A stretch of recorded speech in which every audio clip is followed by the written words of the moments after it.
ఓం నమో వెంకటేశాయ. అందరికీ నమస్తే అండి. Welcome back to my channel Tirumala talks. నేను మీ లక్ష్మీ పూజిత. తిరుమల యొక్క డైలీ అప్డేట్స్కి స్వాగతం. తిరుమల దర్శనానికి సంబంధించిన లేటెస్ట్ అప్డేట్స్ కోసం మన ఛానల్ యొక్క టెలిగ్రామ్ గ్రూప్లో మరియు వాట్సాప్ ఛానల్లో జాయిన్ అవ్వగలరు. వాటి యొక్క లింక్ అనేది ఈ వీడియో కింద డిస్క్రిప్షన్లో మరియు కామెంట్ సెక్షన్లో ఇవ్వటం జరిగింది. ఈరోజు ఈ వీడియోలో మనం తిరుమలలో దర్శనాలకు ఎంత సమయం పడుతోంది అన్న వివరాలను గురించి, అలాగే ఈ మే నెలలో కొన్ని రోజుల పాటు కొన్ని రకాలైన దర్శనాలను రద్దు చేస్తున్నారండి. ఆ దర్శనం టికెట్లు కలిగి ఉన్న వారికి దర్శనం అనేది ఉండదు.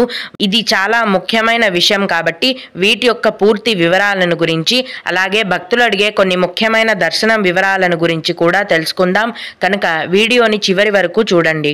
ముందుగా నిన్న అంటే మే 9వ తేదీన తిరుమలలో స్వామివారిని మొత్తం 65,508 మంది భక్తులు దర్శించుకున్నారు. అందులో స్వామివారికి మొత్తం 25,996 మంది భక్తులు తలనీలాలను సమర్పించారు. నిన్నటి రోజున తిరుమలలో శ్రీవారి హుండీ యొక్క ఆదాయం అనేది 2,97,00,000 రూపాయలు. ఈరోజు కూడా ఎటువంటి దర్శనం టికెట్లు లేకుండా నేరుగా భక్తులను ఫ్రీ దర్శనానికి అనుమతిస్తున్నారండి. ఇలా టికెట్స్ లేకుండా నేరుగా వెళ్లే దర్శనానికి ప్రస్తుతం 8 నుంచి 10 గంటల సమయం అనేది పడుతోంది. అలాగే తిరుపతిలో ఇచ్చే సర్వ దర్శనం టికెట్లను తీసుకొని దర్శనానికి వెళ్లే భక్తులకు దర్శనానికి 4 నుంచి 5 గంటల సమయం అనేది పడుతోంది. 300 రూపాయల దర్శనం వారికి మరియు 500 రూపాయల దర్శనం వారికి దర్శనానికి 3 గంటల సమయం అనేది పడుతోంది. ప్రస్తుతం సుపదం ఇన్ఫాంట్ దర్శనం అనేది ఉందండి. ఈరోజు చిన్నపిల్లల సుపదం ఇన్ఫాంట్ దర్శనానికి 1.5 గంట సమయం అనేది పడుతోంది. అలాగే విఐపి బ్రేక్ దర్శనం టికెట్లను కలిగి ఉన్న భక్తులకు దర్శనానికి 1 గంట సమయం అనేది పడుతోంది. దీన్ని బట్టి ప్రస్తుతం తిరుమలలో భక్తుల యొక్క రద్దీ అనేది సాధారణంగా కొనసాగుతోందండి. అంటే అలా ఎక్కువ లేదు, తక్కువ లేదు, మధ్యమంగా సాధారణంగా కొనసాగుతోంది. ఇకపోతే టీటీడీ వారి నుంచి కొత్తగా వచ్చిన ముఖ్యమైన న్యూస్ ఏంటంటే 2024 మే 17వ తేదీ నుంచి మే 19వ తేదీ వరకు తిరుమలలో శ్రీ పద్మావతి అమ్మవారి పరిణయోత్సవాలు జరుగుతున్న కారణంగా మే 17, 18, 19 అంటే 3 రోజుల పాటు ఆర్జిత బ్రహ్మోత్సవం మరియు సహస్ర దీపాలంకార సేవలను టీటీడీ వారు రద్దు చేయడం జరిగింది. అంటే మే 17, 18, 19 ఈ తేదీలలో ఆర్జిత బ్రహ్మోత్సవం మరియు సహస్ర దీపాలంకరణ సేవా టికెట్లను బుక్ చేసుకున్న భక్తులు ఎవరైతే ఉన్నారో వారికి ఆ తేదీలలో సేవ కానీ దర్శనం కానీ ఉండదు. ఆ టికెట్ టీటీడీ వారు రద్దు చేయడం జరిగింది. కనుక భక్తులందరూ కూడా ఈ విషయాన్ని గమనించాలి. ఈ 3 రోజుల పాటు జరగనున్న ఈ వేడుకలలో తొలి రోజు శ్రీ మలయప్ప స్వామివారు గజవాహనం, 2వ రోజు అశ్వవాహనం, చివరి రోజు గరుడ వాహనంపై వేంచేపు చేస్తారండి.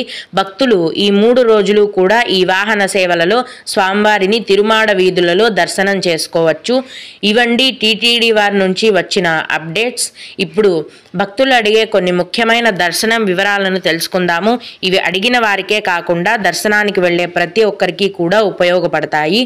ఒక భక్తుడు, మేడం తిరుపతిలో అకామిడేషన్ విష్ణు నివాసంలో కావాలి, కానీ ఆన్లైన్లో బుకింగ్ చూపించడం లేదు అని అడిగారండి. విష్ణు నివాసం రూమ్స్ బుకింగ్ కోటా అనేది ఆన్లైన్లో ఉండరండి, కేవలం ఆఫ్లైన్లో మాత్రమే ఇస్తారు. ప్రతిరోజు కూడా తిరుపతిలోని విష్ణు నివాసంలో ఉదయం 4 గంటల నుంచి రూమ్స్ అనేవి కేటాయిస్తారు. భక్తుల యొక్క రద్దీని బట్టి రూమ్స్ అనేవి ఫుల్ అయిపోవడం జరుగుతుందండి. మీ ఆధార్ కార్డ్ అనేది ఖచ్చితంగా ఉండాలి. రూమ్స్ కాస్ట్ అనేది 100 రూపాయల నుంచి మొదలవుతుంది. అయితే మేడం అలిపిరి భూదేవి కాంప్లెక్స్లో టికెట్స్ 6 గంటలకే అయిపోతాయి అన్నారు కదా, ఆ తర్వాత నడిచి వెళ్ళే వారికి టికెట్స్ ఎలా మేడం అని అడిగారండి. అవునండి, అలిపిరి భూదేవి కాంప్లెక్స్లోనే కాదు, ప్రతి తిరుపతిలో ఉన్న ప్రతి సర్వదర్శనం కౌంటర్లో కూడా ఉదయం 6 గంటల కల్లా టికెట్స్ అలా ఫుల్ అయిపోయి ఉంటాయి. అయితే 6 గంటల తర్వాత మీకు టికెట్స్ లేకుండా దర్శనానికి ఎలా వెళ్ళటం అని అడిగారు కాబట్టి టికెట్స్ లేకుండా నేరుగా వెళ్ళే ఫ్రీ దర్శనం ఉందండి. కానీ ఆ ఫ్రీ దర్శనానికి 8 నుంచి 10 గంటల సమయం పడుతోంది. టికెట్లన్నీ అయిపోయి మీకు టికెట్ దొరకలేదు అనుకుంటే మీరు ఇలా ఫ్రీ దర్శనానికైనా వెళ్ళొచ్చు. లేదా మరుసటి రోజు ఉదయం 3 గంటల వరకు వేచి ఉండి మరల సర్వదర్శనం టికెట్లను తీసుకొని మీరు దర్శనానికి వెళ్ళొచ్చు. అలాగే ఇంకొకరు మేము మే 12వ తేదీ రాత్రి 11 గంటలకు తిరుపతి వస్తాము, ఎస్ఎస్డి టోకెన్స్ ఇస్తారా అని అడిగారండి. రాత్రి 11 గంటలకు ఎటువంటి దర్శనం టికెట్లు కూడా అవైలబుల్గా ఉండవండి.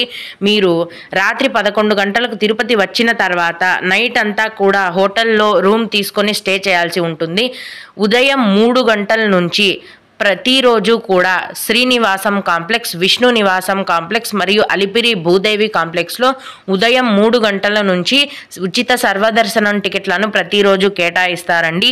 మీరు అర్ధరాత్రి 12 గంటల నుంచి క్యూలో ఉండవలసి ఉంటుంది. ఉదయం 3 గంటల నుంచి ఈ టికెట్లను కేటాయించడం మొదలుపెట్టగానే భక్తుల యొక్క రద్దీని బట్టి 2 లేదా 3 గంటల లోపే దర్శనం టికెట్లన్నీ ఫుల్ అయిపోతాయండి.